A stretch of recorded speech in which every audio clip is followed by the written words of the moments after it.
Now, for more on this, we are being joined live by retired General R.G. Mohammed Abbas from Syria.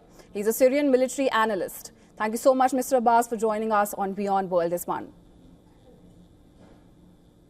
Let me begin by saying that these recent clashes and the bloodshed that has ensued is touted as the worst since the toppling of Assad in December and has unequivocally threatened the stability of the entire region.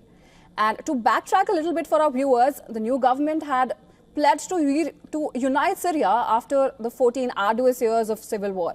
Now, but in light of the recent developments, do you think that the current government can fulfill its claim of creating a syncretic Syrian identity? Or is it likely to trigger a cycle of violence between different civilian communities who are living along the coast?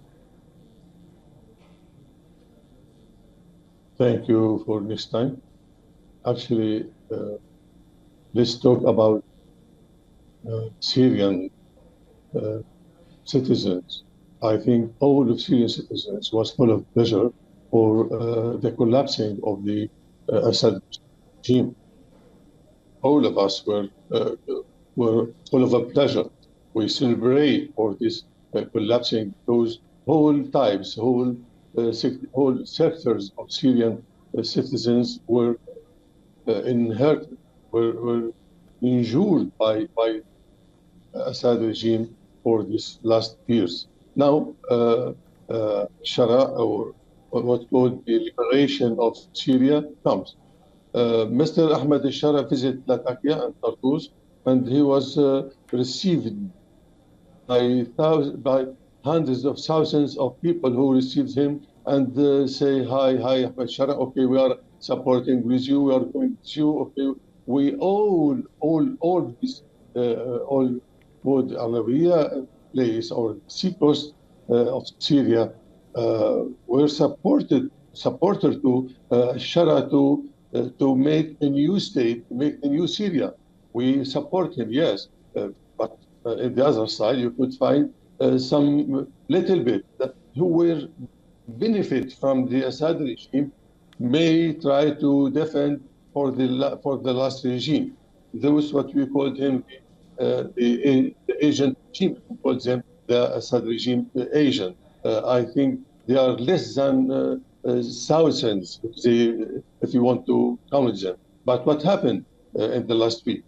During last week, what happened that I think two soldiers from the security agent of Syrian security agent was killed at Datur Street in Latakia. After that, about 13 citizens of civilian citizens were killed in the street, and the calling for al-jihad, for al-jihad from all over the mosques in Syria was calling to gather and to go ahead for supporting Syrian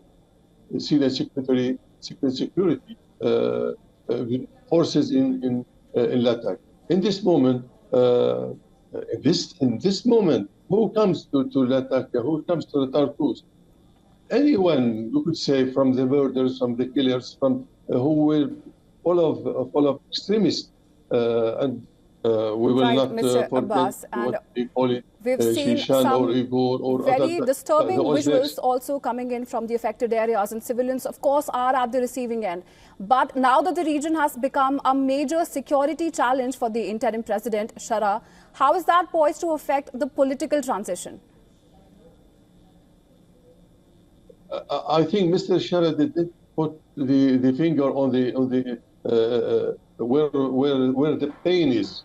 The pain is from the pain happened in Syria nowadays in the seacoast, happened from those who comes and kill the killer in this moment, at this moment when I'm talking to you. Massacres are in Banya city, in Jabla city is still going on. Killing children, kids, boys, women, old men, old women, burning places, burning. Right, Mr. Abbas, thank you so much for joining us on WION World and sharing your insights with us.